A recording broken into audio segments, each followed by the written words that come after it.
if you could be happy all the time, would you want to be happy all the time? It's like, I know for me personally, I wouldn't, because if I was happy all the time, then eventually that just becomes my inline. Yeah, it's like for anything. If you're in one state for so long, it becomes your base, and then it ceases to be good. You need to have the bad to know what the good feels like. Yeah, exactly. You can't tell that it's sunshine out if you've never seen rain.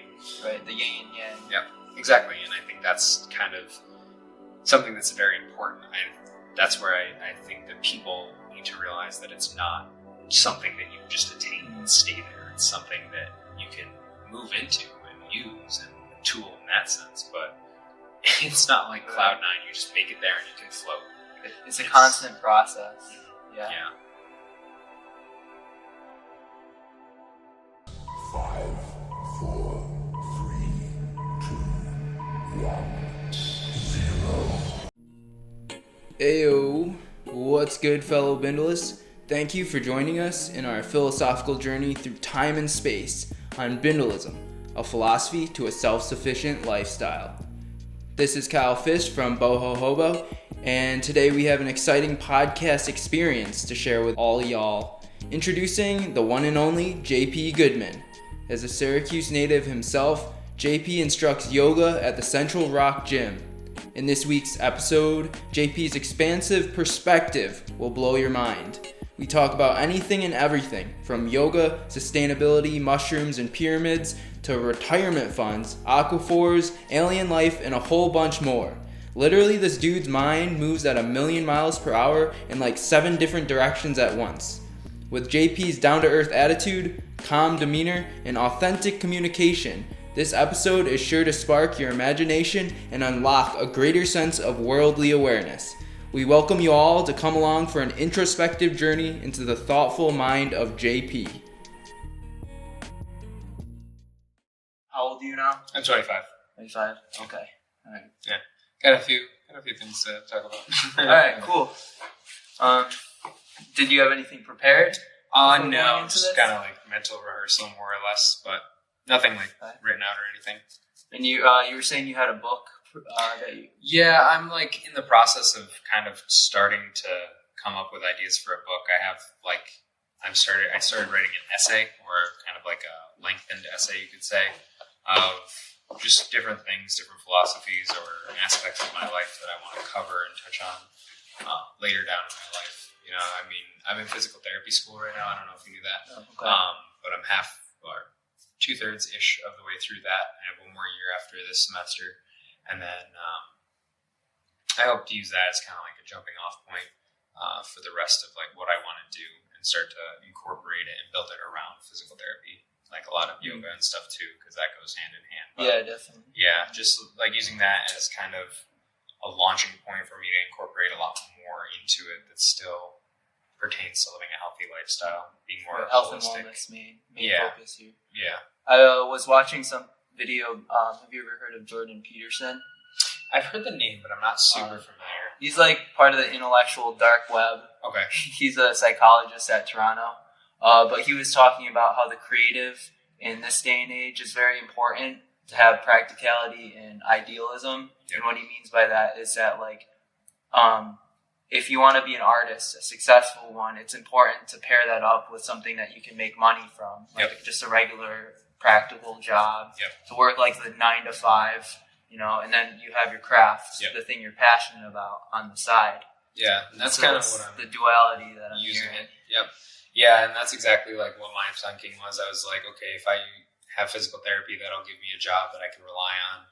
But because of how physical therapy is practiced, it's a lot more focused on the individual than, like, say, an MD. So that's what kind of drove me to make that. Because, I mean, I always wanted to help people, and I was always very interested in movement, more so than the medical-esque side, dealing with illness. More like the fitness. Yeah, fitness. But going beyond that, I think it's really important for people to have an understanding of their body from the ground up. You know, I mean, like, we go through school and we learn about, you know, the mitochondria is the powerhouse of the cell, and all those, like, all those, like, phrases that you still hear people repeating later on. But how many people actually, like, have a connection between their mind and their muscles and understand which muscles are working and kind of have a more generalized picture of how their body works as a whole or a machine. Holistic. Yeah.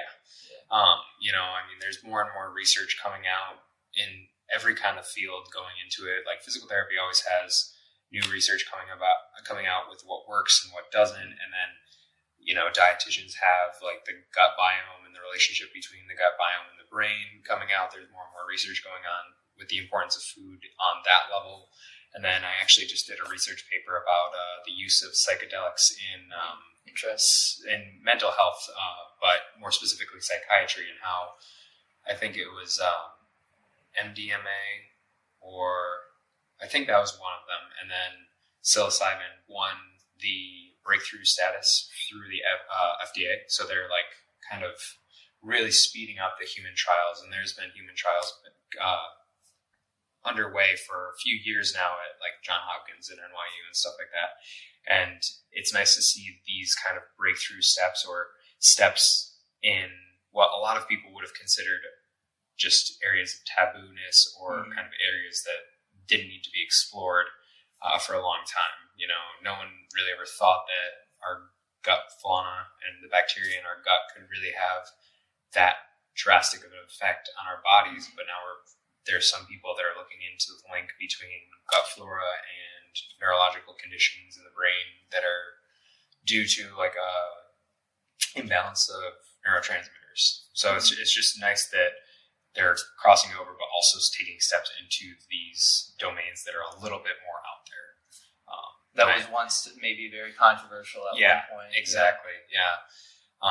So I think it's my responsibility, if I want to be a professional, to look more into not just physical therapy, but into those other things. Because definitely, physical therapy has a nice, like, well-rounded scope of practice.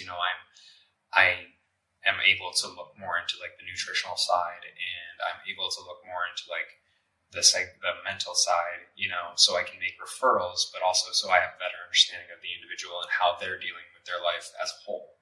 Right, and that's like the whole philosophy of yoga. Yep. The union of all parts. Yep. And I think that's kind of what started me on that mindset, because I took a year off after my undergraduate at Oneonta, and I went and I got certified to teach yoga in Greece with my girlfriend. We did an intensive program there that was 3 weeks, probably like 6 to 8 hours a day of like either hardcore lecture or hardcore yoga. So we were very immersed in that whole environment about like what you put into your body, how you practice and how your mindset is, that I feel like I got a lot more out of it than I would have if I had stayed here and done a yoga training on the weekends or something for 6 months. It's definitely more immersive for the individual. Yeah, and I think it was another thing was doing it in a different culture too. I had never been truly exposed that deep into different cultures, and although I went to Europe and my family comes from Europe, it was still like kind of a cultural shock in some of the countries that we went to. What's your family heritage? So I like to say I'm like anything that's pale and white from Northwestern Europe. So anything from the UK, and then so like English, Irish, Scottish, Dutch, Welsh, a tiny bit of German, tiny bit of French, Danish, like all these things just kind of mashed together. Melting pot. Yeah, exactly. And my family, my grandparents actually immigrated here on my dad's side, and my dad was born in Canada, so I'm technically first generation American on my dad's side. And then my mom's family has been here for I don't even know how many generations. She has, I think it was her great grandfather was actually born on, or no, it was her grandfather was born on the Erie Canal. So my great grandfather was born on the Erie Canal in like a houseboat. And he ended up being, right? Like, it's so different from nowadays. But he ended up being a county, I think it was a county judge. And he actually was one of the first people to give the death sentence in New York. That's what my mom always talks about. She like has the news clipping article. So we've been in New York So that was how old? I want to say in like the 30s or 40s. I could probably find the exact date, but I definitely could. I could just ask her, but I'm not super sure. But that was always something interesting. It was for a murder trial a long time ago. But they did like a crime novel or crime show on it. It was like Case of the Broken Spectacles or something. What are your thoughts on the death penalty? I'm not a huge fan of the death penalty. I mean, there's obviously crimes that really go way beyond what is acceptable, obviously, and it's horribly morally wrong. But a part of me has always kind of thought, who am I to like judge them? That like, I definitely think there's people out there that don't deserve to be alive because of what they've done and how much evil they've put into the world, but I don't think I have the right to take that from them. You know? Right, yeah. The karma thing Yeah. is like the world is the one to take that from them. Yeah, not you, exactly. kind of. So it's kind of like that walk in the knife edge, because you don't want to say like I'm for it, even though I definitely believe there's people out there that don't deserve the life that they have for all the stuff they've done. So not a super strong opinion on it, I guess I could say. I'm also of the mindset that I individually don't have a ton of pull in that department. So like I have a stance, but it's kind of You mean modified. as far as like the industry that you're going into with like your work itself? I mean more of like just as an individual. Like I mean, I wouldn't be the one to go out and start a parade or not a parade, a protest, protesting it, because I just don't have that much skin in the game, I guess you could say. But it's not like I'm going to also be out there protesting saying, no, we need it. You know, I don't think it's my right to judge, but I also don't want to. I don't want to have that judgment ability either.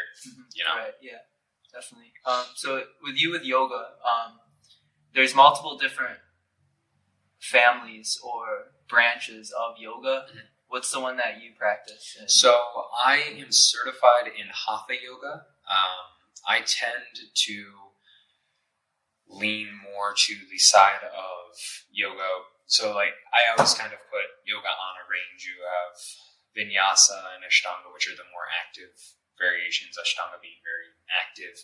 And then you have Hatha that's kind of in between. You spend roughly 3 to 5 breaths in each pose. You don't try and flow through it super fast like you do with the Vinyasa. And of course, there's always overlap. Like I do flow in my class, but it's just not my main thing. And then I also used to teach restorative, so I have a lot more restorative things that I'll kind of pop in at the end of class. So I like to think that I have kind of an out-of-the-box yoga approach. I take the principles from Hatha and I incorporate them into what I do, but what I do is not specifically Hatha. And Hatha is the more general practice one in America. Yeah, I had transformational Hatha, which is a subset, and it's through Yoga Alliance International. And that's the one place that you went to at in Greece. Greece, yeah. Yep, yeah, they have mentorships, I guess you could call it, or teacher courses all over the world. And the one that I did was in Greece, yeah. But I think they have a lot of them in India, especially, because that's where it was founded.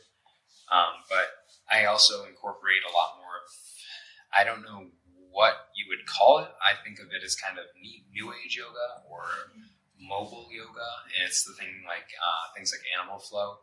Animal flow's gotten really popular, and I do really like how it brings in a little bit more movement off the mat to yoga. So I incorporate some of their moves. And of course, they take from a whole variety of different movement disciplines, you could call them. A lot of people, when they try my classes that use those animal flow moves, they compare it to capoeira. Oh, okay. Yeah. And rightly so. Capoeira spends a lot of time spinning and kind of on the ground. Have you ever done it? My girlfriend's dad used to practice capoeira, and he's shown me a few moves, as well as me just kind of like dabbling on my own, watching YouTube videos, but I've never been a serious practitioner of it. I would love to learn. I have a background in martial arts. I have my black belt. I say black belt because I got it in an American kickboxing kind of franchise dojo. Okay. So, like, I know how to kickbox, but I wouldn't consider myself like a hardcore black belt like some of the other systems. You know, Brazilian Jiu-Jitsu, when you get your black belt, like it's means a lot. Like you're working up there for years and years and years. Now, is that like systemized? Like that's not all across the board the same way of getting it? No, there's a lot of different things, and there's a lot of different belt systems too. So mine had like a 3-tiered belt system with 3 belts in each. You have the white belt, yellow belt, orange belt, and then you go to green, purple, and blue, or something like that, and then you go to red, brown, and high red, or brown, red, high red. So how long did it take you to be able to get the black belt? I think it only took me like a few years. I'm pretty sure I did it in late middle school, early high school, and I think it took me around 3 years, maybe a little bit less, to get my black belt. And then once I kind of got my black belt, I wanted to try new things, so I ended up looking into football. I got into football, played in high school. After my senior year, I kind of wanted to try something new. Tried wrestling, was not a huge fan of wrestling. And then I just kind of got into powerlifting and lifted in college that way. And that's kind of what made me fall in love with movement, I think, more, and want to go into physical therapy. Because I got the independence of going to the gym and not just moving around because somebody was telling me what to do. I got a lot more interested in understanding why certain exercises do what they do and how I could modify them to change slightly on my body. Don't they call that like kinesthesia? Science of movement? Yeah, kinesiology. Oh, kinesiology. Yeah. Kines is like movement or muscles, and then ology is like the study of, so it's the study of muscles. More specifically, kinesiology is like the study of movement as it pertains to like joints and muscles. So like if I raise my shoulder, what's my shoulder? Or if I raise my arm, what's my shoulder joint doing? Stuff kind of like that. Pulleys and the systems. Yeah. So you have to like, or the physics behind. Yeah. So it's like with the knee joint, if I'm extending my leg out and extending my knee, then I'm gonna get a roll and slide of my knee joint. My knee is gonna a hinge spin. joint. Yeah, exactly. And just understanding all the little movements of that, and then as you get further in PT, you kind of realize that the biomechanical model, we call it, that side isn't always the whole picture of what the body is doing. Because, like, I think one of the, not shortcomings, but forgotten nuances, I think, of kinesiology a lot of the time is how it's never isolated. Our neuromuscular system has kind of reign over that, and then our brain controls what we feel and what we perceive on top of that. So, your joint might not be moving well, but it might not cause you pain. And conversely, your joint might be moving how it's supposed to move, but your brain might still think that there's pain. So it's like a phantom pain? Yep. Yeah. It's one of those things that, like, the more research you put into it, the more there's kind of evidence that there's not a strong link, at the very least, between pathology and pain. Pathology being like something's actually wrong with the body, like mechanically speaking. Our brain is kind of what determines if there's pain or not. So more chemical based? Yeah, it could be chemical based. It's kind of like a threshold based. So the thinking is, like, say you have a traumatic car accident and you hurt your shoulder. 3 months later, if everything is properly taken care of, then your shoulder will presumably be back to like working order and being able to move to the extent that you did before your car accident. But you still might have a ton of pain. And that pain can be associated with any number of things. It could be associated with the fact that you get into your car and then you start thinking about it, and then your shoulder hurts more. And an easy way to think of this is, have you ever been really mad, you're just having a horrible day, and then you stub your toe, and it feels like you just want to cut your foot off because it hurts so much, and then on a different day, you're having a great day, you're with your friends, you might, step on a rock or stub your toe or something like equivalent, but you barely notice it. You're just like, you keep moving on with your pain or day. Yeah, it's just kind of like that. So our brain has a lot more pull in the pain game than people initially thought. It's not always just like oh, my shoulder hurts, there's something wrong in my shoulder. So the whole idea of like the mind-body connection with yoga, for instance, do you think that we're able to control that pain level through yoga? I think there's been research to show that meditation can help modulate pain. That's been pretty known, I guess, in physical therapy for a while. More and more physical therapists are starting to prescribe meditation.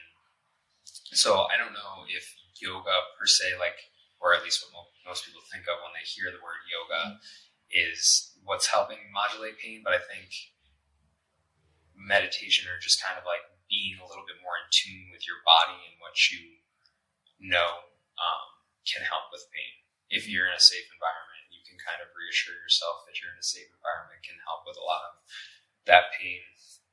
Yeah, and that's like the whole, like when you go to a yoga class, the whole idea is to be like mindful, like in the moment, and knowing where your awareness in space with your body is. Yeah, and that's something that I try and really mention in my class. I'm not one of those teachers that's going to say, do exactly what I do. I give a lot of modifications to certain poses, especially in the later half of my classes where I'm doing more of that restorative-esque or yin yoga, which is kind of halfway between true restorative, where they use props, and hatha yoga, where you're just sitting in the pose. It's like spending 30 seconds to a minute in the pose and just relaxing. And I always encourage people to take the position or the pose where they feel it the most, or they feel it in the way that they want to the most. My body is not going to stretch the same way as your body or as the other person's body. And, no one's completely the same with how their body is set up in terms of the length of the different bones, which muscles are more active than other muscles, the length of those different muscles. There's a lot that goes into it. Even the shape of our skeletons is different. You look at it's called the acromion. It's part of your shoulder blade. Like the top part of the clavicle. The sharp part. Yep. It's like where it's the part of the scapula that the clavicle meets that forms your AC joint. But studies have shown, like post-mortem studies where they go into cadavers, have shown that there's a bunch of different kinds of shapes for that little acromion, that little bone piece. And some people have kind of a hook-shaped one, and those people can become more likely to develop impingement or pain in their shoulder. Because of the sharper, just those little tiny differences in the skeleton can kind of drastically change the way our body moves. So I always encourage people to, move around in the pose, adjust your body to find that sweet spot. And I think that sometimes yoga can be seen as like this hardcore discipline, but I think the main idea of yoga, or at least how I was educated, is just being mindful about whatever act you do. So you can do yoga in my class, but you can also do yoga while you're salsa dancing or while you're kickboxing, or any number of things. As long as you're mindful about your body and you're paying attention to it, then it's technically yoga. It's kind of like meditation in that way. Yeah, definitely. I think it's all about like being present in the breath, and then having that connection of your breath to your movements that you're doing. Yeah. And that's actually one thing that I feel like when I go to a class, it brings me out of, because like now my focus or awareness is on the teacher as opposed to like myself. Yeah. So like for me, I find it to be sometimes more gratifying when I'm alone doing yoga, because then I'm able to like be like more in my own flow and focus on my own breath. Yeah. And I think that's really true, and very kind of not vaguely unrelated to it, but when I teach, I'm not one of those teachers that will sit and come up with a routine before class. A lot of the time, I'll walk in with some ideas of things I want to try, and I'll see who's in my class, and then I'll have kind of to modify it on the fly. And I demo all of my movements in my classes. So at no point during my class am I up walking around telling everybody what to do. The only time I do that is if I'm doing like a workshop style class where I show a movement and then I walk around to give feedback for that one movement. But that's your demo. Yeah. Like I'll walk through it. Maybe I'll guide them through it 1 or 2 times. And this is more for like the animal flow type of movements, the ones that are a little bit more dynamic. I'll walk them through it, and then I'll have them practice on their own and I'll give them a few little modifications, things they can do to make it harder if they're comfortable with the skill that I've given them, and a few things they can do to back it off if they're not quite there yet. And like you were saying, you'll sometimes, how you hold them in that position for like 30 seconds, that definitely kind of engages that whole like mind-body connection. Yeah, for sure. A lot more. Yeah. And I remember that from your class. Yeah, I really try and focus on that. I'm very big for mind-body connection. But like what you were saying when I have my own practice is a little bit more gratifying. I think it's also a little bit more gratifying for me as the teacher to not go in with such like a strict plan, but to see who's in my class and then flow with them. You know, I get into a certain position and I'm like, okay, in my head, what is the most comfortable thing, or what is something a little different to kind of just shake it up a little bit that I can go into from this position. I don't just plan it out and kind of go. Right. You know? Not so regimented. Yeah, I go with the flow and I try and modify my class as I see fit while I'm doing it. Now, are you able to pick up on the cues, like what's going through your mind when you're conducting a class? Mostly getting left and right correct. That's But other than that, I think going through my class, it's more, okay, how long would most people be comfortable here? It's finding that sweet spot in the populace of who's in my class. You know, I have all different ranges of people. Yeah, I have people who are like, I have a little part called a boat ride where we're in boat pose and we're doing various things to work out our abs. And I do that kind of in the middle of my class. And I have people that have come up to me and saying like, oh no, you should put it harder. But then I have other people who can barely make it through the whole thing or can't make it through the whole thing. So it's finding like that right amount to give where I can make the most amount of people happy. And I think that's another one of the things that's in my mind constantly is who's going to be happy with what modifications do I need to give for who's in my class that day. You know, if I have somebody who I can tell has been practicing for years and we're in a wide-legged forward fold, I will often give the cue that they can take a headstand if they want, because a lot of people, once they get really comfortable in yoga, want to do like those headstands during class, but a lot of classes don't cue for them. So I'll try and cue for it, but do it in a place that everyone won't feel obligated to do it. So I give them opportunity to further their practice without making the other people feel like they're falling behind. Yeah, definitely. I think that's something important too, especially when you're teaching like an all levels class or not an advanced class or anything like that. Yeah, so you teach at Central Rock Gym in Syracuse, and do you teach anywhere else? No, I do private lessons from time to time, and same goes for meditation. I do private meditations from time to time, but my main place right now is Central Rock, and I love it there. You know, everybody there is great. The community is wonderful, and people are a lot more open to trying new forms of yoga. It's a very kind of accepting community. It's not like one of those yoga studios that's, no, you have to teach our discipline, you have to teach our classes, our flow, everything exactly the same every time. You know, the managers over there are super supportive of me trying new things and shaking up the classes. So I think that's something that makes me want to stay there a lot. And then, of course, I have school, so I want to teach more, but it's finding a balance. I don't want to teach so many classes that I end up overworking myself and burning out. Right, yeah, so you have a lot of stuff going on. You want to take us through the whole set schedule that you kind of have for the week? Yeah, so my schedule varies day to day, but my regular everyday schedule kind of consists of when I wake up, I take care of my bird, I give her breakfast, I spend some time with her, I'll try and make breakfast, take care of any little things that I have to do in the morning, like dishes. I head to school. I'm at school roughly, I'd say on average, 6 hours a day, depending on the day. Monday, I have a break in the middle of the day, so I can kind of come home, but that's not always the case. So I'll be in school from around 8 to around 5 on my longest days, and then around 12 to 5 on my shorter days. And then after that, I'll come home. I either teach yoga on Monday nights, or I'll try and get in a workout, and I vary at my workout. I do some days of cardio, some days yoga, some days I'm just in the gym lifting weights.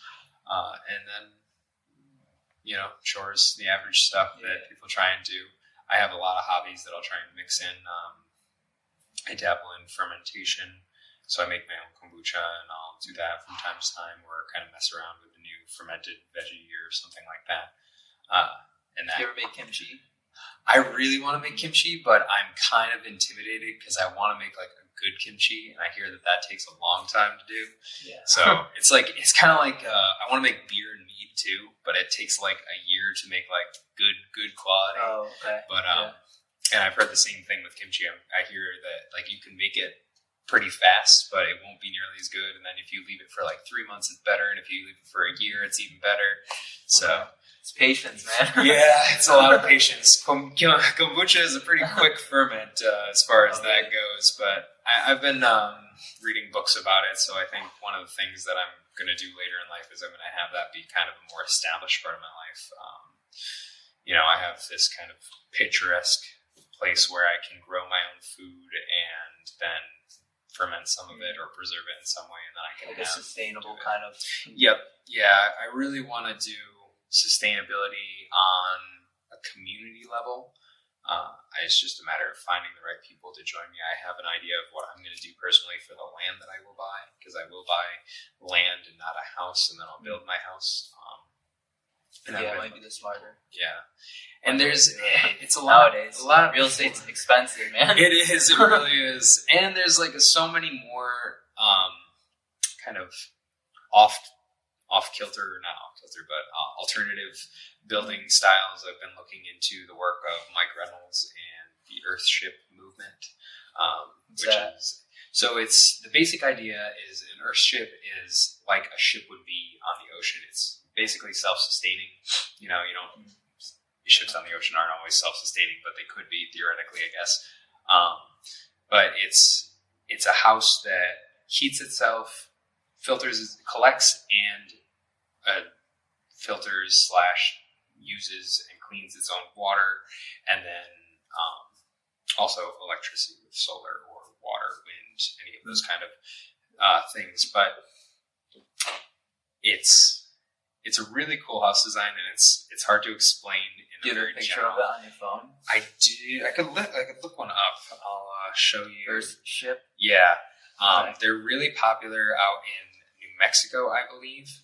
And that was because since they don't have a lot of waterfall, they needed a way to collect water and also like passively cool their house since it's so hot.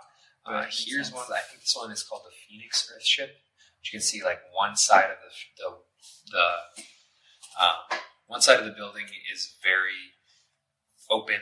It's all glass, and that is the south-facing side. So that's kind of what collects all the sunlight and allows for the passive heating of the home. And then on the other side, they will have a thermal mass, which is traditionally made of tires that have been packed with dirt, and that will act to absorb the heat that happens that it gets during the day and heat up that thermal mass to keep the house warm at night. And then on the flip side, by the time the morning comes around, that thermal mass is cooled a little bit more. So as the sun heats up, it's keeping the house at a relatively cool temperature because it's still taking in and absorbing all of that heat from the sunlight. And in the desert, it gets so freaking cold. Yeah, exactly. So it's really important for that thermal mass to hold on to the heat during the night. But the nice thing about this is that it doesn't have to be in such a dry environment because of the way the Earthships use the principle of the Earth as like a thermal mass. It works in cold environments and it works in hot environments. Okay. Are you thinking about doing something like this in Syracuse? Or? No. You could, and actually my grandfather is an architect in Manlius, and he has worked with a number of projects that use efficient or passive solar heating or just kind of energy efficient buildings. Nothing specifically an Earthship design, but I think that might be more because of coding and just because of like how novel the whole package is. I think he started writing his books in the 80s. Can't remember the exact date, but it's Mike Reynolds, and he's out in New Mexico, and I think maybe even Nevada. They do workshops for building, like where you go out and you will build an airship and you'll help out on there to kind of learn how the process is firsthand. That's something that I really want to do. But I want to incorporate principles from the Earthship, principles from permaculture, just I saw that you're general doing you grow your own mushrooms. Yeah, I do. I'm a partner with North Spore, great company. They are based out of Maine, and they have fantastic grow kits for an affordable price. I've looked around for a few different grow kits because mushrooms are the forgotten kingdom, so to speak. You know, you have plants, animals, and fungi, and people just so often ignore fungi, but they have so many amazing qualities. Yeah, they're like the largest organism on Earth. Yeah, I think honey fungus is the largest organism. It's like something like 40 square miles or something. It's a ridiculously big organism. It's like interconnected between this entire forest of birch trees, I believe. I forget who. I was watching Joe Rogan, and he had a guest on, and he was talking about mushrooms. The Mushroom Man. Was it Paul Stamets? Yeah. Like the legendary. Yeah. He's inspirational to me because, you know, I'm so interested in that, and he's kind of like the one that I heard that podcast with Joe Rogan, and I was like, wow, this guy's really deep into the mushrooms. And then I started researching him more and listening to more of his lectures and the stuff that he like brings out. He has his own website and like just the patents that he's done and the he's like the only one doing it, to be honest. Yeah, he has on that scale. A bunch of patents too for like turkey tail mushroom supplements and other things, or just the knowledge that they have this specific compound in them. The stuff he's done. I'm listening to an audiobook by Michael Pollan, the journalist, food writer, documentary maker, any number of other titles you want to give him. It's How to Change Your Mind. It's about psychedelics, and he talks about Paul Stamets, and when he gives a little bit of background, he talks about how mushrooms have been used to help clean up nuclear waste. There's a mushroom that was found near Chernobyl, and the mushroom was like 100 times more radioactive than the soil around it because it had taken up all of those radioactive elements into the mushroom. So, you know, that alone for the possibilities are great for, you know, nuclear cleanup or something like that. They also found, like, I think it was a fungus or maybe a bacteria that can eat, it was a fungus. That can eat crude oil or petroleum products, and they'll throw that like in the ocean, maybe. Yeah, I mean, maybe if it grows in the water, that would be great. But even if they did, they scooped up whatever was in the ocean and soaked like wood chips in it, you could then grow the mushrooms on those wood chips, and they would eat the petroleum products and, you know, clean up the spills that way. There's so many different things that, you know, we use plants for so much stuff, but then you think about it, and mushrooms are almost as versatile as plants and animals, if not more so. Yeah. So why aren't we using them to the extent that we're using plants and animal products? I remember Paul Stamets, he was saying that there's like this ancient intelligence to mushrooms that's like untapped, and there's so much knowledge to be learned, and we're just not even like scraping the surface. Yeah. The more you go back in history, the more you can kind of see these patterns that our ancestors did interact with mushrooms and not only eat them, but like, you know, in some cases there's worship utility them. to it. Yeah, exactly. They found, I can't remember the name of the person, but it was some ancient hominid or Homo sapien. It was frozen in ice, and when they thawed them out, he was carrying a mushroom that is thought to be used to hold embers because it's very flammable, but it will burn at a slow rate, so it can be used to like transport embers, you know, and it's still used in some Eastern European cultures for just that, for transportation of embers and fire starting.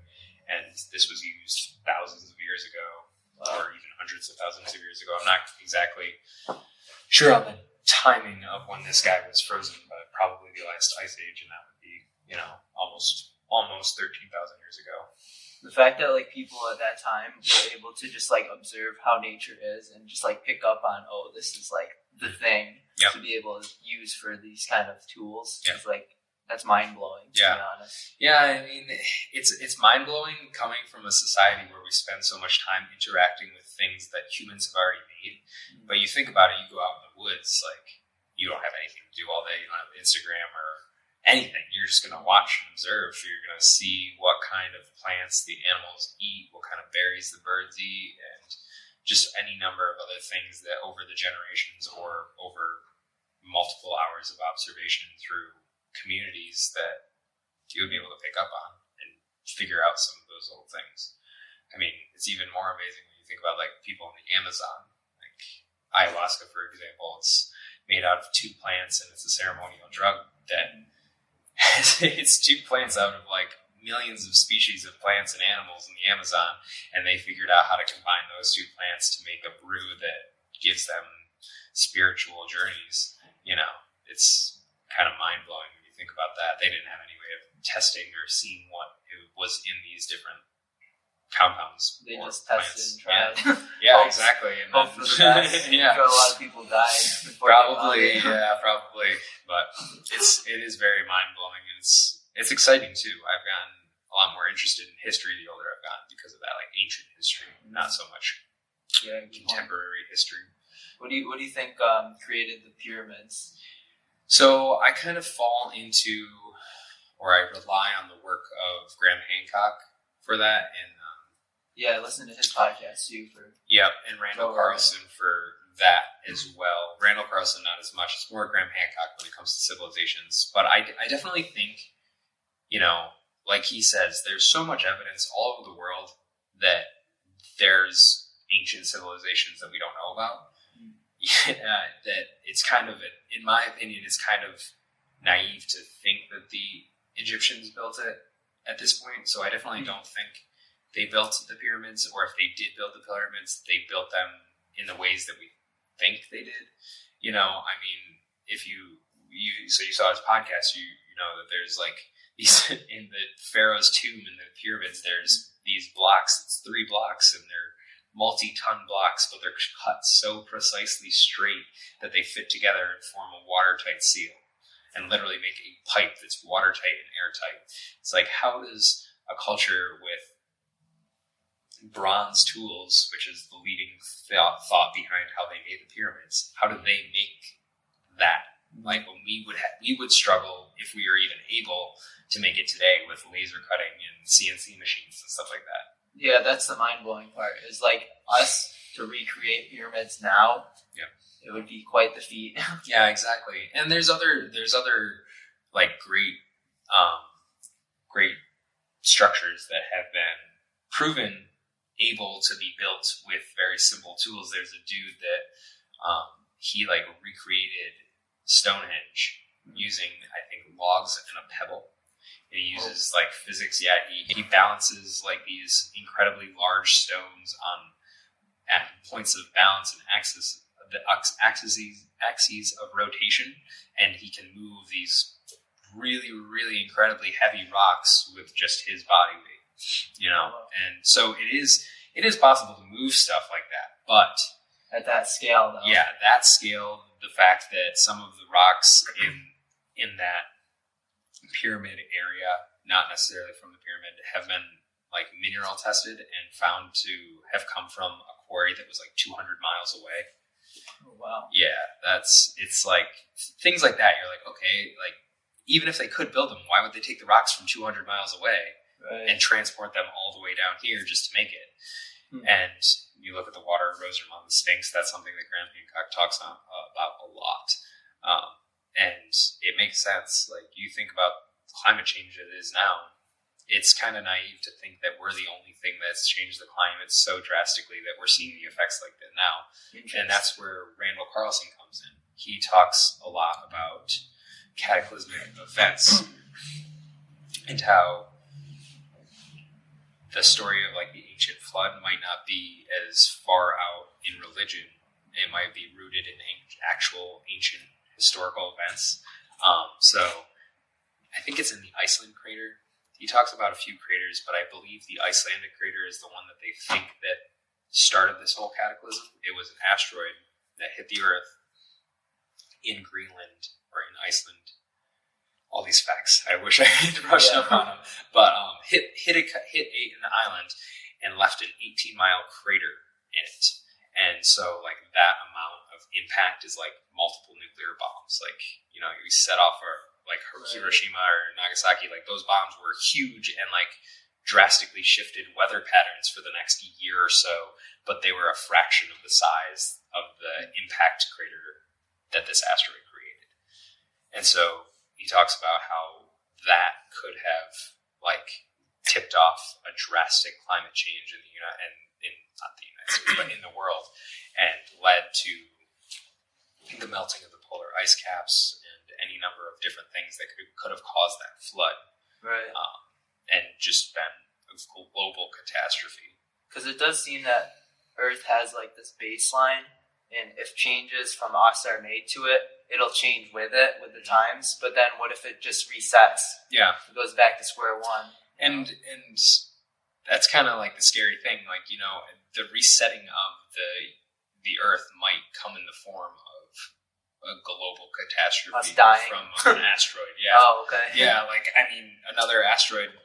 There's asteroids hitting the world all the time. It's just whether or not it's big enough to either make it through the atmosphere or big enough to actually cause like serious damage. Like, there was I think it was in 2008 or the early-ish 2000s that hit somewhere in Eastern Europe or Asia, I think maybe Mongolia area, and it didn't. I don't think it killed anybody, but it was like a news event, and that was an asteroid like not even the size of a car.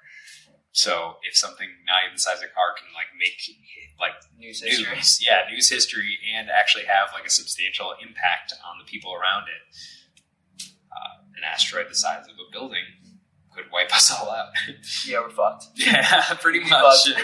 Yeah, and I mean, like, that's why Graham Hancock's research is so interesting, because he's saying like, okay, the first Homo sapien, the first skeletally modern Homo sapien is like 100 and, I think he said 116,000 or 160,000 years old. I'm going to go with 116 for sake of being on the safe side. But if the last global catastrophe was, at the time of the Ice Age around 12,800 years ago, then that means in the time that humans have been skeletally modern animals, that could have happened 10 times over. There could have been a global catastrophe-sized event that 10 times. 10 times over in the time scale that humans have been the way we are.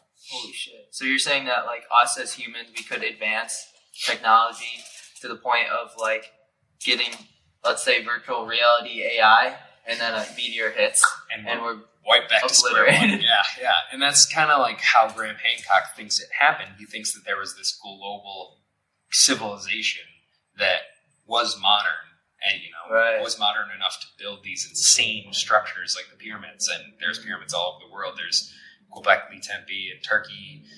There's the pyramids. There's stuff in the Amazon rainforest. There's any number of stuff, and then you go into the continental shelves, which is like the underwater areas, and there's still structures that are huge underwater, which shows that they were done at a time when the sea level was a lot lower, that we could actually get down there and do something like that. So we've been around, and we've been doing things on this earth for a really long time, and we could have gotten to the point where we are now, and then we were wiped away. Have you ever heard the theory of like us having telekinetic powers and be able to move stuff? That Graham Hancock talks about that in one of his podcasts. He says, like, what if instead of going the petroleum way, the technology way, our ancestors went the route of telekinetic and like mind powers? And that is really interesting. Whether or not that's true, I have no idea. I have no way of knowing. Right. I think there's a lot more to the mind that is explored. It's kind of, again, one of those taboos that people think it's like, oh, it's hocus pocus or something like that. But I don't think we can ever truly write it off like that. I mean, we have an incredibly intricate mental network, in our head. Yeah, and imagine if someone did have those powers, they're not going to come out and tell everyone. Yeah, because then they're going to get like kidnapped and experimented on and all that stuff.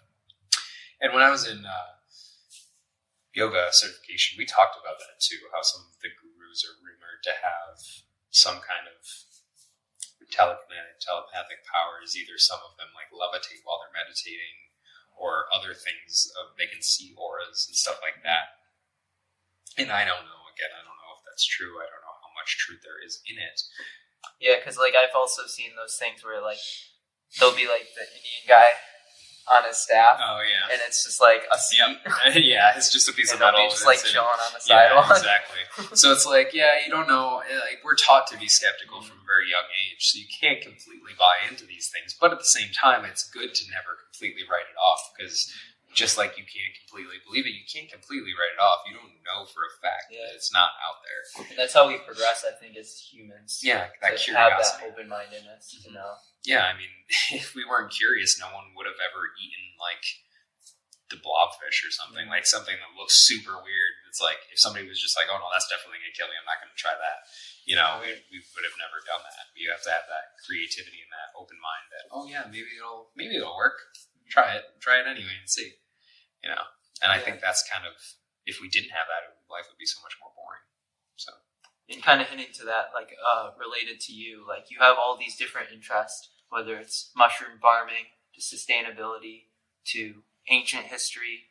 What kind of drives you to want to know all these different things? Is there one singular thing that kind of encapsulates all of it that you kind of drive towards, or is it just your sporadic all over? Like, what's going on in your head? I think the driving factor for me is retirement, as weird as that sounds, and I'll preface that.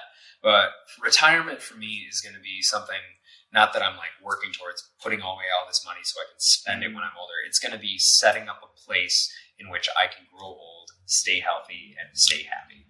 You know, that's why I want to build my Earthship, because if you build an Earthship, even if it's a little bit more money up front, even if it's more money just in the whole construction of its shipness,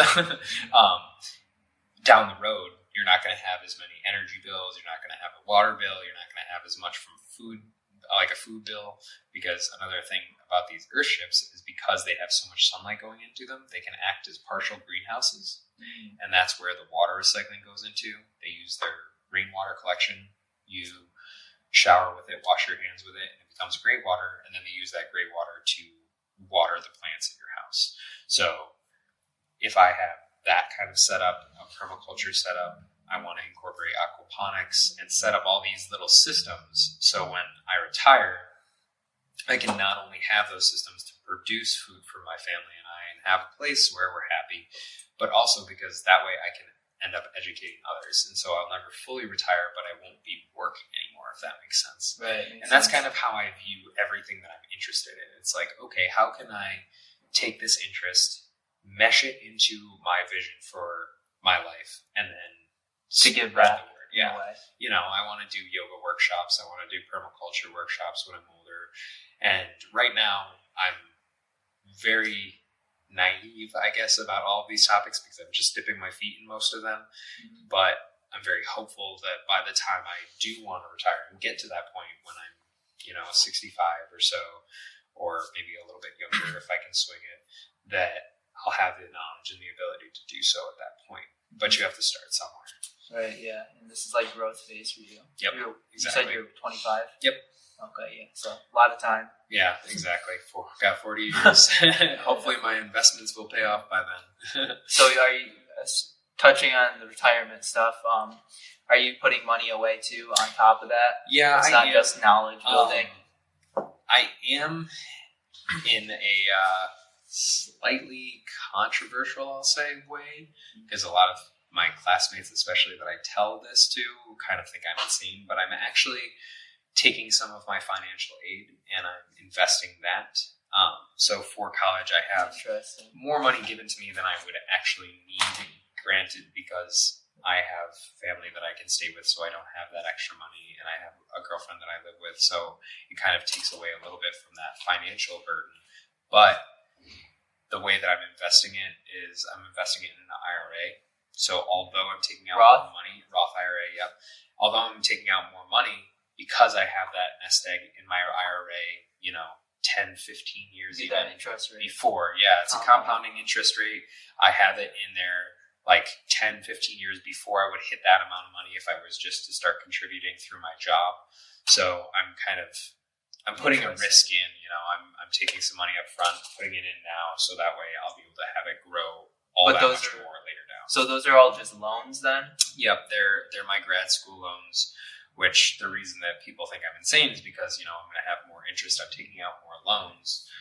Well, it all comes down to your interest rate, right, on your loans that you've taken out versus interest rate on the compounding. Exactly. Right. And weighing whether or not the compounding interest rate is going to, it's going to make more money than the interest on just the extra amount of money. Because I'm already going to have a lot of school loans, so it's really just the extra amount of money that I'm taking out on top of that. How much is just the interest and just that money going to cost me down the road? So the money that you're putting away towards retirement with your loans, are you able to also pay off the loans, or you're just in debt for the rest? I will.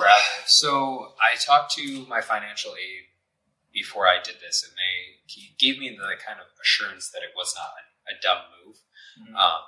They said that it was completely legal, that I can do what I need to with my money, and that they would actually do something similar in my situation. But I don't know how it's going to play out, so it's kind of a risk in that way. I will be in debt for at least 20 years right now. Because so with that being in your retirement fund, are you able to put money and pay off any of your debt? Or I am going to start paying off my debt when I start working, just like I normally would. But what I was told is that the loan forgiveness program in the U.S. right now is that if you pay the minimum balance on your loans for 20 years, then the rest of your student loan will be forgiven with the stipulation that you pay the income tax on whatever amount you have left. So you're just paying interest on it. Yeah. So what I was told by my financial advisor was that if I have over $120,000 in debt, which unfortunately I will have more than that anyway, even if I didn't do this extra step, I would have, then it's not really reasonable for me to try and pay off my loans early, because the amount of money that I will pay off in total, if I pay off my loans early, will actually be more, granted if it's over $120,000, than the amount of money that I would pay off if I just paid the minimum balance for 20 years and then paid it off that way.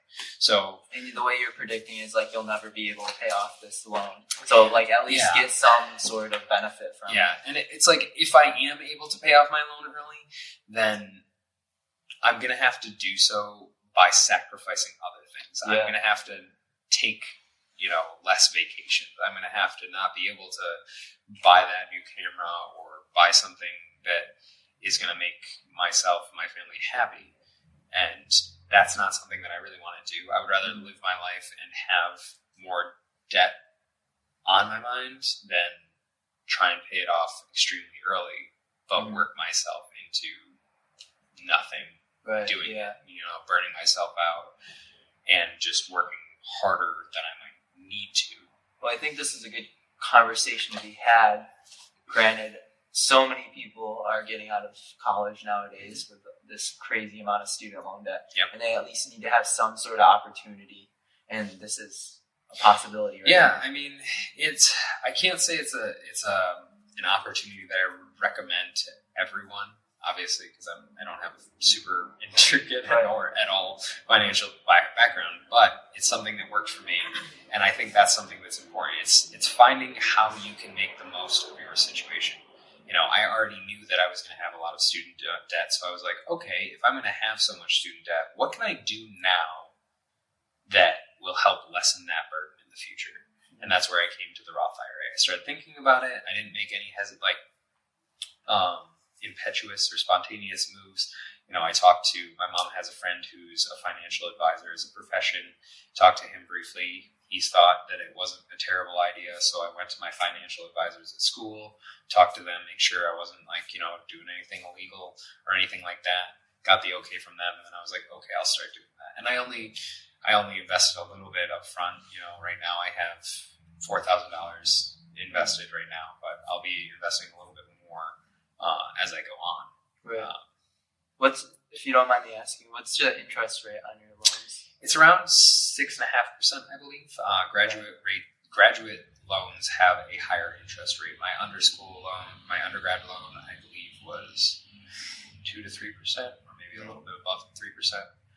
But it was a lot less. Graduate loans killer. Yeah, and then there's also like the unsubsidized and subsidized loans, and it goes into a whole nother big mess that I don't fully understand. And that's kind of something that sucks, unfortunately. But I don't think a lot of college students or postgrads or any kind of student that has student loan really understands the full depth of the FAFSA and all the other different intricacies that go into into stuff it. they don't teach us in school. Yep, they don't teach us unless here you're you go. a financial major. Like, you're not going to get that information, unfortunately. And I think that's something that I think we should be taught a little bit more in younger levels of school.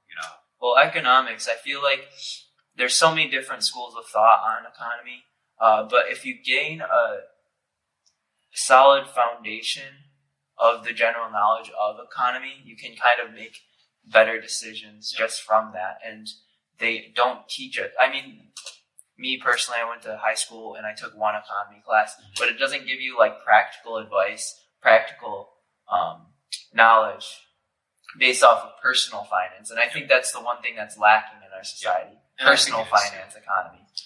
Just as simple as like investing in stocks. Like people don't know how to do that. Yeah, I was actually really fortunate. When my middle school, we had like an accelerated program that I was a part of, and we played the stock market game. I don't know if you've ever heard of that, but they basically just said, "Hey, if you guys had $10,000, what would you invest it in?" They gave us like play money to invest in the stock market, so to speak. It was the same exact stock market as the real world one, but it was just using fake money. And my class and I actually ended up winning a pretty high spot in the stock market game. And it was in part due to the investment in a green energy index fund that I picked out. And that's when I was like, that kind of came back into my head as I got older. And I was like, I should look into it and educate myself a little bit more, because that was, like you said, really the only exposure that I had at that point and throughout high school. Like, I took the economics class too. And just like you said, they don't give you a lot of practical advice for individual finance, personal finance. They just talk about the general trends of the economy, which is good to understand. And it definitely gives you insight into any investment you want to do in the future, but you don't have the foundation a lot of the time to get there. So after that, you just started scouring the internet and learning. Yeah, I just tried to look around, see which kind of industries were doing well, see what companies that I liked, and I invested in a few individual stocks. I bought a stock of like Tesla at like $275, and now it went up. So I was like really happy when it hit 900. I was like, my first win, my first stock that I picked, and I only bought one share, so I didn't. It's not like it made thousands of dollars, but it was nice to see that something that I had invested in did well. And now I'm kind of investing more in index funds, because those tend to be a little bit safer. I can still pick index funds that align with companies that I agree with, such as green energy. And stuff like that is just, it's satisfying to me, and it has a dual purpose. Like kind of like the thing you were talking about earlier, I can't remember his name, the intellectual that was talking about the creative and how Jordan Peterson? Yes, how he suggests having like a real practical financial job. Yeah, like one ideal. that's for financial gain, and then one that's like for passion. It's kind of like that same thing. Find things that you don't just get one thing from. For yoga, it's my job, but it's also my passion. I like doing it when I'm alone, or I have my own individual practice, or meditation. Like, it reminds me to meditate more frequently when I teach it. And then going past that, like fermentation, it's a passion, it's a hobby, but it's also a practical thing, because it'll teach me skills that I'll be able to use down the road for preservation of food, or just for cooking in general. Yeah, it's trying to kill two birds with one stone. Yeah, exactly. The thing that I find interesting, and I'm starting to see this theme a lot more, especially being in like the boho hobo space. But like we have this like conservative ideal, which is like with the retirement and like saving money and like trying to maximize our skills. So like either it's like financial gain or like for long-term ROI, return on investment, while also paired with this like liberalism, open-mindedness, and just like understanding of like all types of knowledge and like seeing the big picture. And it's just really like fascinating to me that like we're starting to see in our generation this like collaborative approach to like try to push humanity forward, as opposed to this like right leftist kind of like argument. And I think while the right leftist arguments still happen in our generation, I do agree with you that there's more of this kind of camaraderie, almost like let's just better everything together. And I think that's in part due to the fact that climate change is now, reality. Like we're seeing the effects. We're told by science that it's a real thing. It's happening right now, and it's making people go, "Oh wow!" It's like the whole planet is kind of on fire, so to speak. Not just one part of one country. We got to work together as human beings and forget all the little squabbles that we have, because it's not worth it at the end of the day. Like, my individual rights are my individual rights, but that doesn't mean that I have the right, like we talked about before, to implement them onto other people. It's like becoming more libertarian. Yeah. I'm familiar with that. Somewhat. It's like individualism. And I think we're starting to see that more because of like just the way our society is built on like digital technology. Everyone's like personalized and like with their phone, and like everyone. Social media is so much more prevalent today. And, that's like the good part of social media. I think there is the downfalls of social media, unfortunately, and the effects we're seeing. I walk around and I see people on their phones all the time, and I'm guilty of it. Like sometimes I'll pull my phone out and I'll click on Instagram before my brain even registers that I pulled my phone out.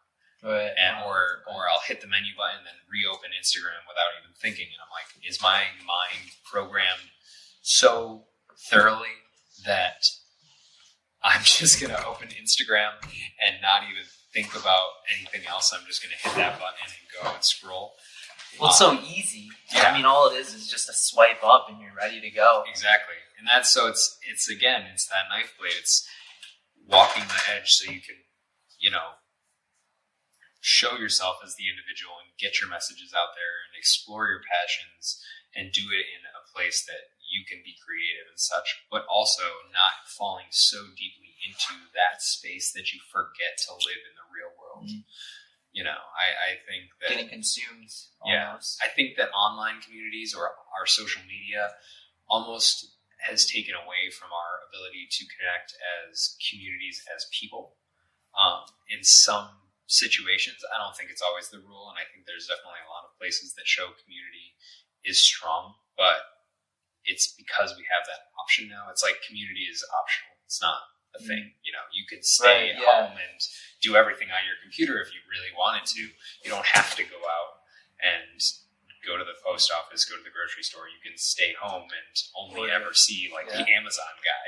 Yeah, it's fascinating because like, for instance, with this podcast, it's like we're recording this so we can put it on the internet. It's like we're doing real world stuff just for the internet almost. And is that where we're headed as a humanity? Yeah, where we're the only time we're interacting or doing things is because we want to put it on the internet.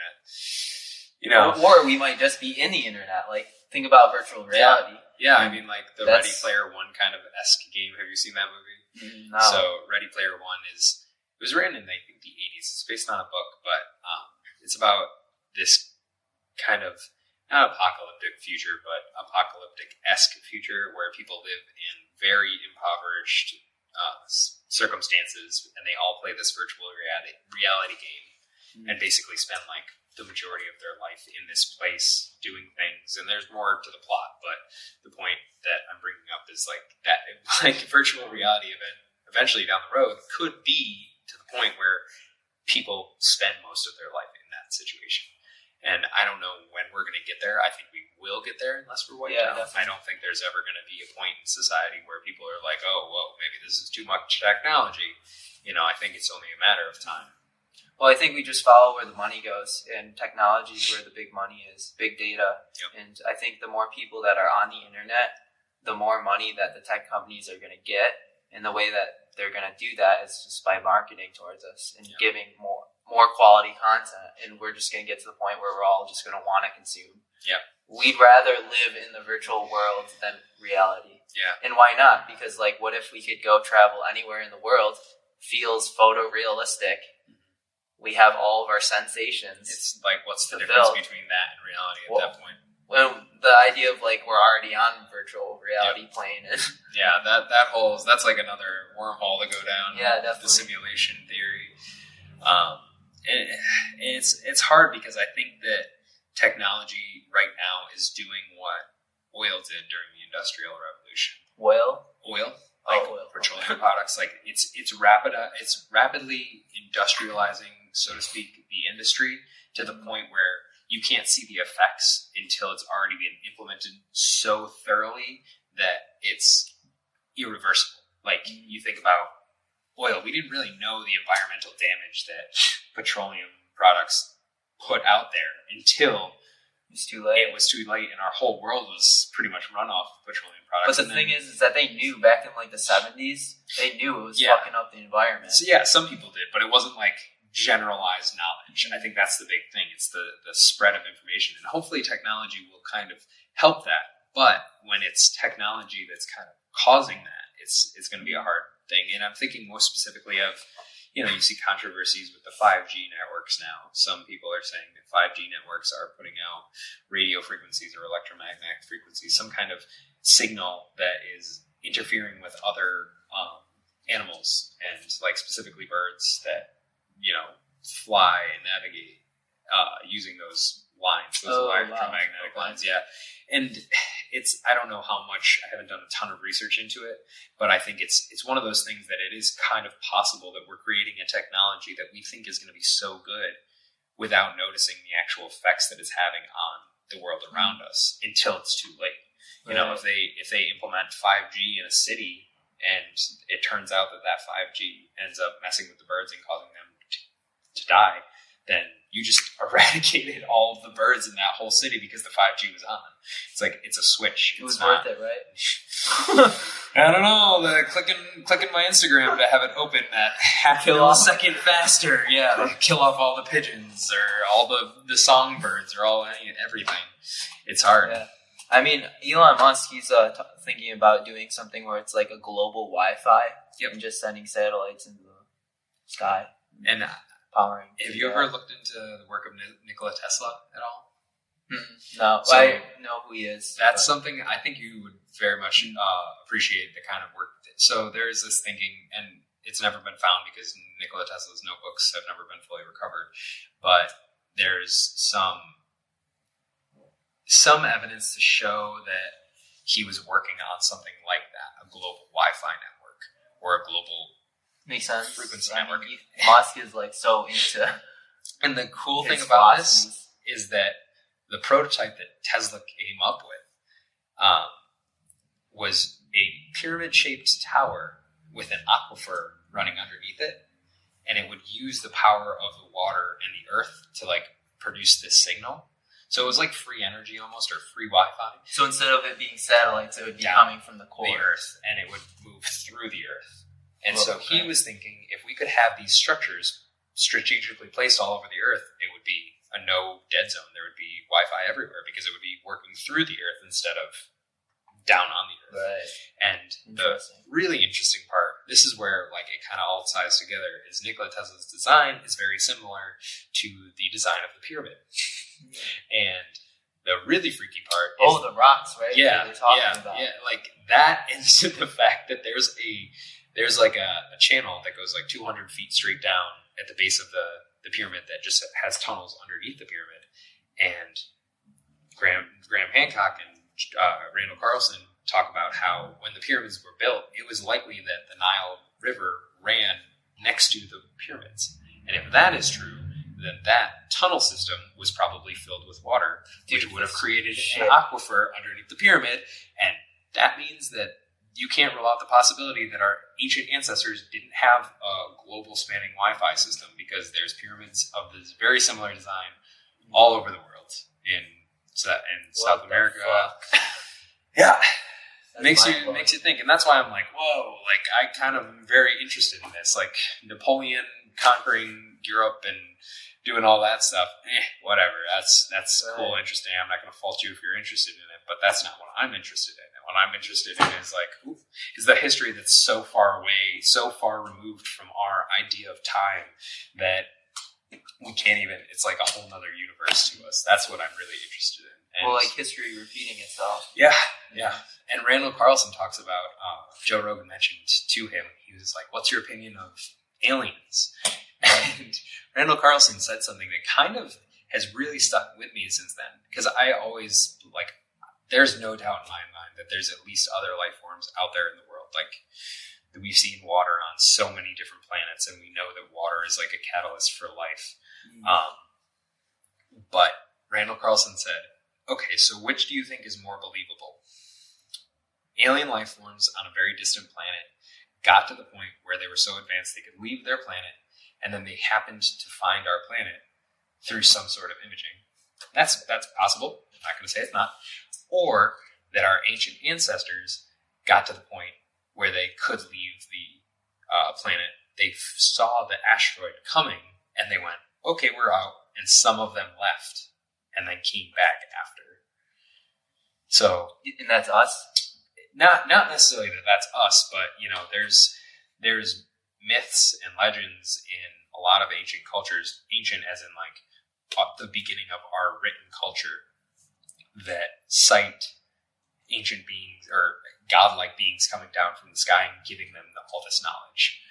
The Sumerians, they attribute so much of their knowledge base to, I think it was the Sumerians, to these ancient god beings that came down from the sky, and they looked like us, like they draw them, and it's in their culture, and they don't take any credit for who invented it, but they have some very very intelligent mathematics that's not basic at all, and they're ancient. They're over 6,000 years old. Do you think those are going back to the pyramids? Who do you think created them? Do you think it was some alien life form? I don't think it was necessarily an alien life form. What I would think is that it was a culture that was as advanced, if not more advanced, than the culture we have now, that spanned the globe.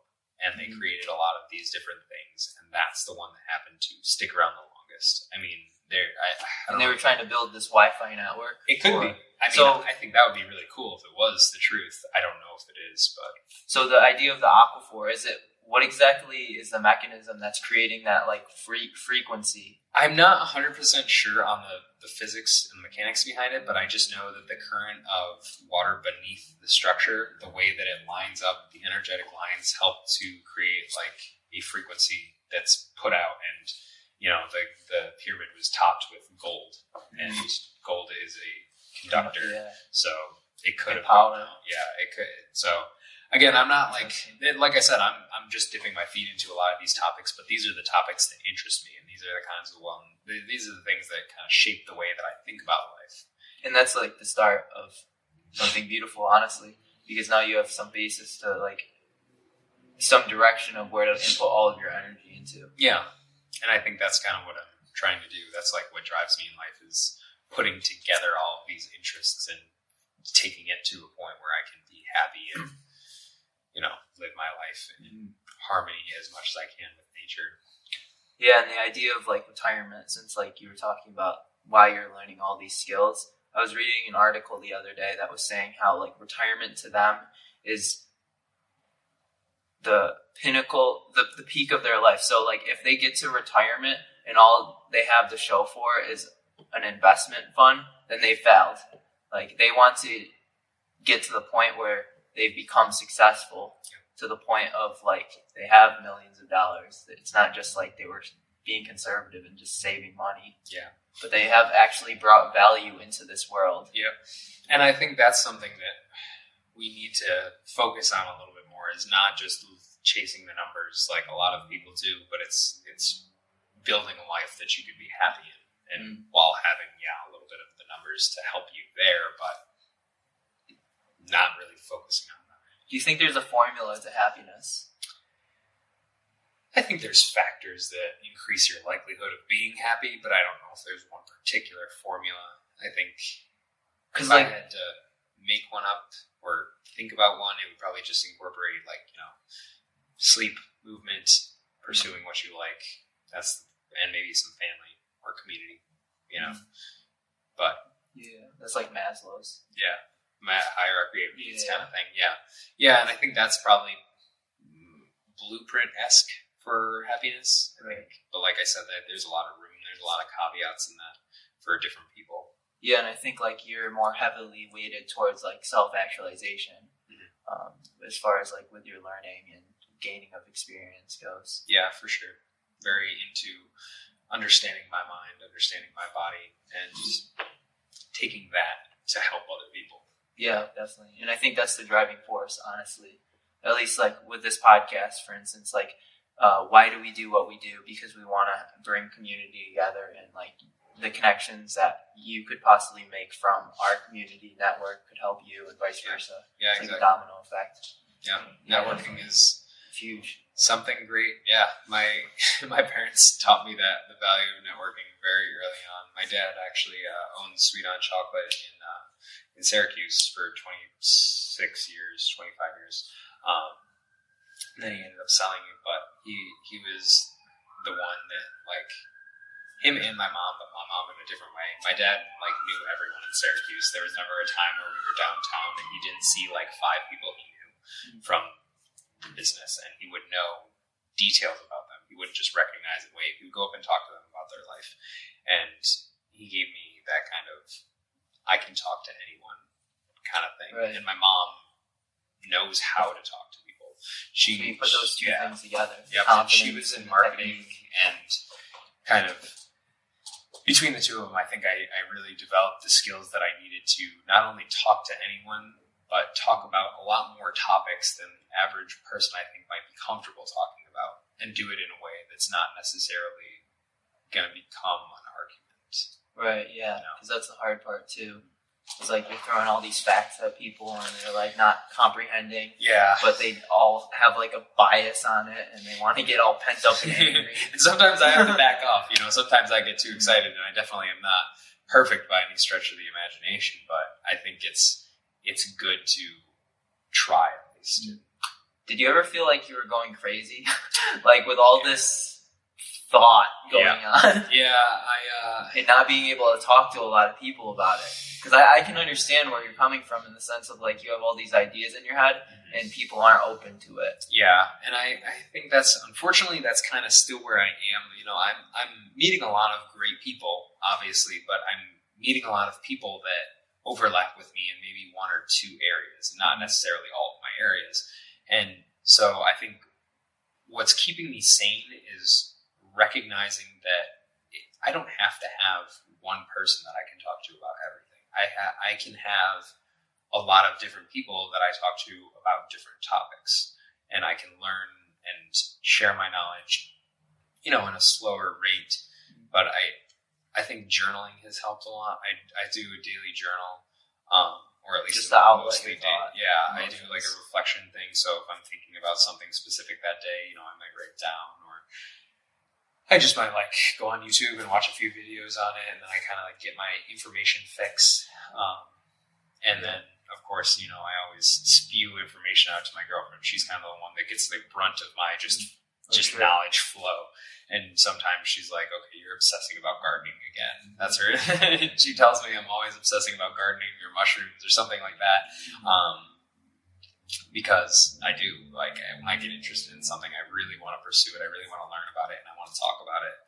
And it does sometimes make me feel like I'm going a little bit insane, but I think it's a good kind of insane. Have you ever thought about opening up, a YouTube channel just for that? Yeah. And not as a way to trying to gain clout, but just as a daily journal. Yep.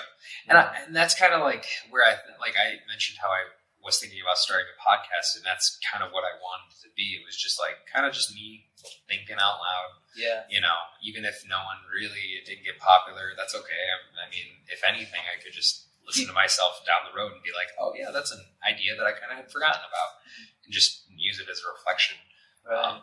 But I think that the more I get into the meditation and yoga community, rock climbing community too, because apparently rock climbers for some reasons tend to be a little bit more open than a lot of the general public.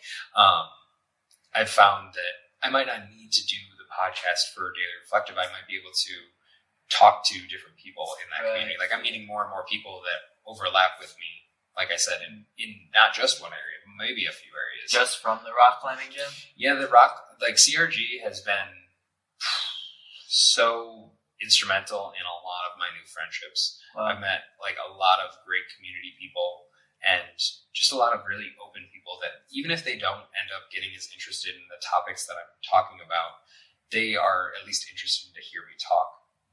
Or to have a conversation and to implement their knowledge and help shape my opinion a little bit further. Yeah, definitely. Everybody has that one thing, like you said, what you like to highlight in the podcast. Everybody has those passions. Everybody has something that lights up their face, their personality with that spark. When I was talking to the new class, there's one guy in particular who he's a foodie, loves food. And I was talking to him about how I was starting my clinical out in Skinny Atlas. And he was like, oh my God, there's so many great restaurants about that. And then he like kind of backed off and he kind of like toned down. And he goes, I'm sorry, I don't want to like just start talking about food and just kind of bore you.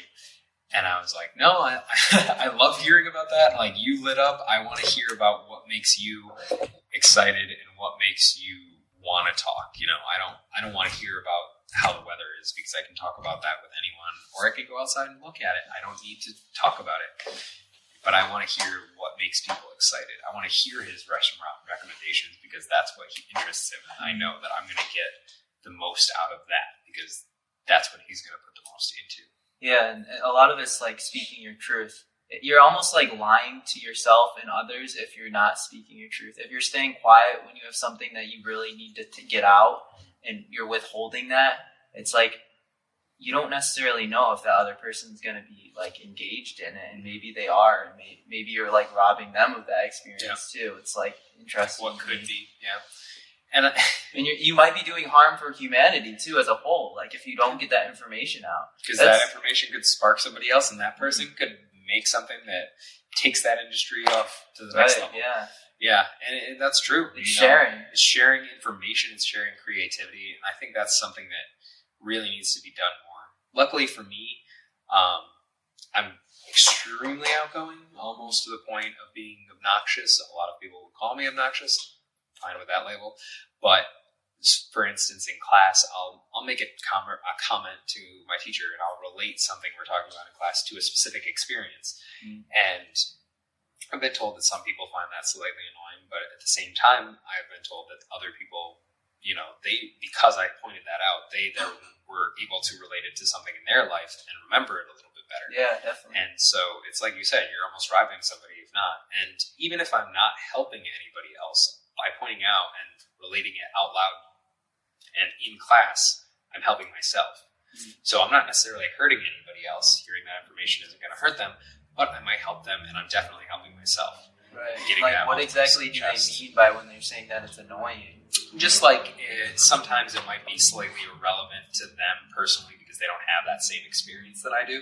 So they just kind of like maybe roll their eyes and just go like, oh, that's just JP making a comment or something like that.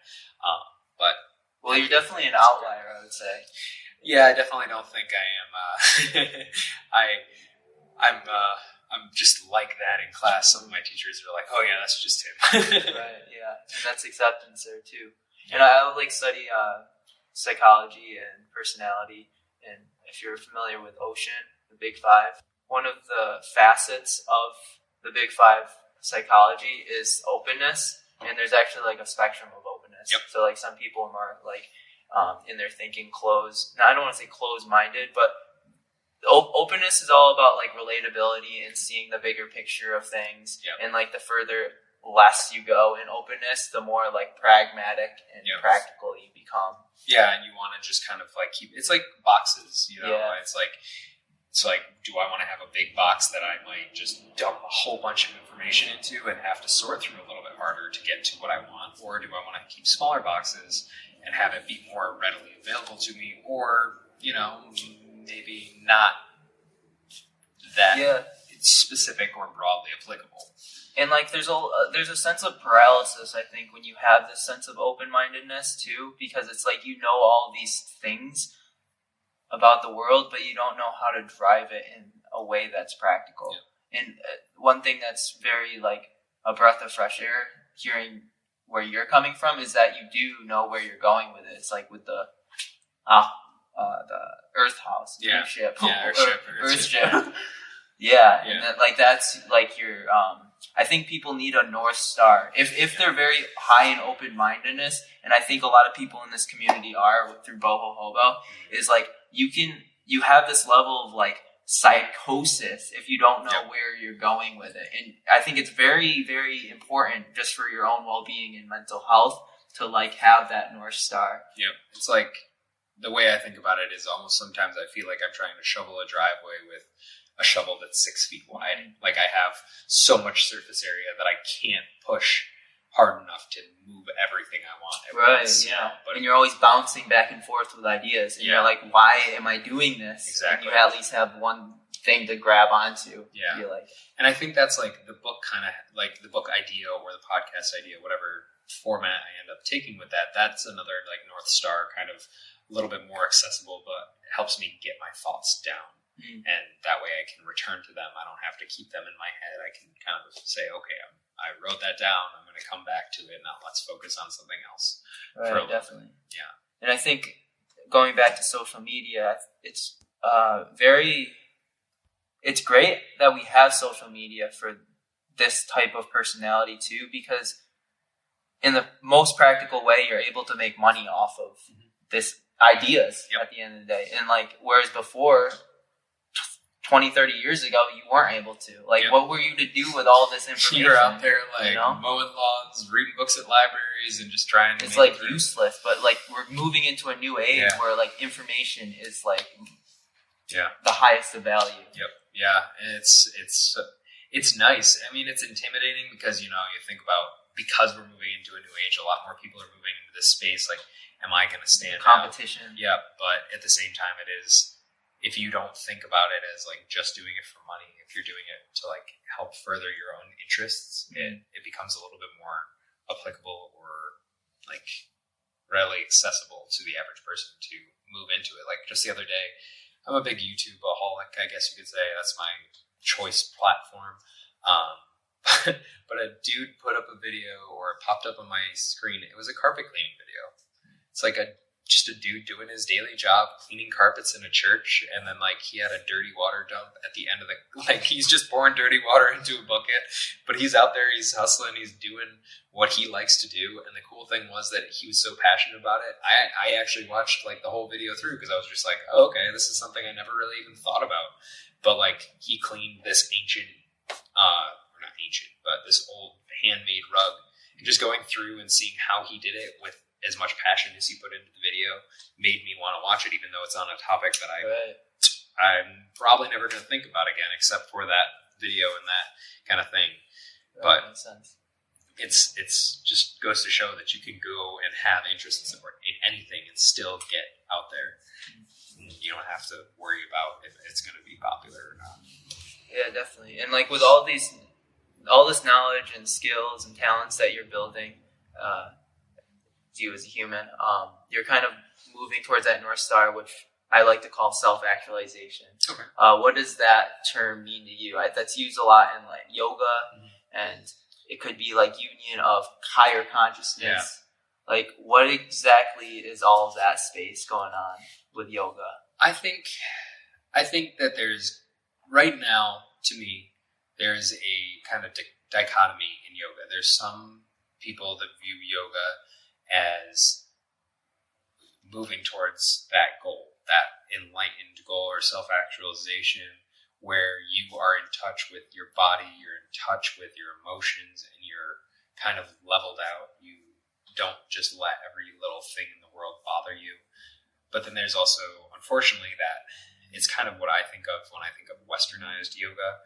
It's yoga that's been made into an exercise regimen, and people just go, they do their yoga, and then they leave, and they don't think about it as anything more than just moving their body around for 45 exercise. minutes. Yeah. And then like shavasana, to me, the ending part of yoga where you're just laying there, that's something that I love, and I will give myself shavasana, as a reward at the end of my practice. But there's also other people that couldn't care less about shavasana. I've had people walk out during my shavasana. Wow. I've had That's people. very rude to the people around too. It is, yeah. I mean, it's sometimes I kind of understand it. There's certain circumstances where people are trying to get to work, but they want to be there. But there are other circumstances where it is extremely rude, and they're just leaving because they don't want to do that. I've also had people go on their cell phones during shavasana, which, even though it might not be as rude to the people around you, it's kind of doing a disservice to yourself. You're not giving yourself that time away from your phone. You're not giving the attention you need to your body, and you're just not getting maybe as much out of it as you could. Right. But thankfully, I think I teach in a place where more often than not, there's people that are taking the class or doing yoga to get closer to that self-actualization, where they want to, understand their body, understand how the world works around their body, understand the energies of different things, and just be content with the world, go with the flow, and get there. And they're just kind of searching for how to do that. And another dichotomy I've been seeing too is with yoga, with the self-actualization space, is it necessarily that you're trying to become at peace? Like, there's a sense of, like, wherever I go in this world, whatever experience, whatever stress that I go through, that with yoga, with my breath, I'm able to be in a state of well-being and peace.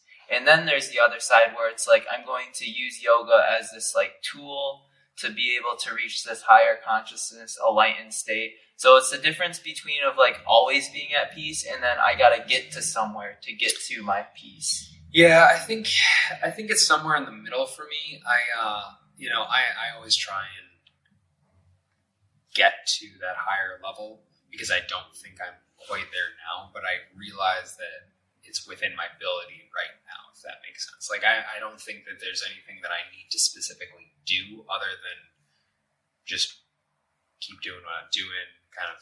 So you're like in the flow right now. Yeah, I'm trying to. I mean, I'm human still. I'm not a Buddha or anything like that that's claiming to be perfectly content all the time, going with the flow all the time. Like, I get upset, I get depressed, I get anxious and angry, and like have all these negative emotions. But at the end of the day, I think having those doesn't mean that you're not in the process or even in the flow still. I think it's still just part of life. I don't think anybody can ever 100% completely write those off and be content every single time. And if they are, I don't know if they're being true to themselves. Maybe they're just telling themselves that it's not upsetting them, but they're not going into those emotions. Because even if you're content all the time, there's going to be things that are out of your control that are not good in your life, that are going to hurt you or hurt somebody around you, and that no one can say that they would be perfectly fine if that something tragic happened in their life. And I don't think we need to. It goes back to the thinking, like, if you could be happy all the time, would you want to be happy all the time? It's like, I know for me personally, I wouldn't, because if I was happy all the time, then eventually that just becomes my midline. Yeah, it's like for anything. If you're in one state for so long, it becomes your base, and then it ceases to be good. You need to have the bad to know what the good feels like. Yeah, exactly. You can't tell that it's sunshine out if you've never seen rain. Right, the yin and yang. Yep, exactly. And I think that's kind of something that's very important. That's where I think that people need to realize that it's not something that you just attain and stay there. It's something that you can move into and use, and a tool in that sense. But I don't think it's ever just something it's not like Cloud9. You just make it there and you can float. It's a constant process. Mm-hmm. Yeah. And especially in the sense of, like, the black versus white, good and evil. The thing that drives us as human beings to want to keep going is the fact that there is evil out there, and we want to bring healing to that. Yeah. Just speaking from personal experience and what you're going for too. I think that's true. I think that like humans, it's like that curiosity, that caring to spread goodness. Hopefully, I don't think that's always the key value in everyone, but I think a lot of the time people are trying to make the most of their life and help out as many people as they can, and hopefully not too many people are in life just for themselves. I feel like that's a pretty poor existence if you just want to be about yourself and no one else. And what is that impact that you want to have on humanity? I thought about that for a long time. I just like anybody else, when I was growing up, I was told I can do great things, and high expectations. High expectations. I should do everything I can, and then as I got older, as I pushed myself almost to the point of like burnout and stuff, I realized that I want to help people as much as I can, but I want to help those around me as much as possible, if that makes sense. Instead of the world? Yeah, instead of the world, it's like the shovel thing. If you try and put good out into the world all around, you might put a little good out to everyone you go to, but how much good are you really doing for the people that are really important for you? I don't ever want to tell somebody to like be mean to somebody else, but like if you're putting yourself out there for everyone you meet all the time, then you're not going to have the energy for either yourself or for the people that are closest to you and that you value the most. So I think for me, it's doing good as much as I can while also focusing on having good for myself and my family.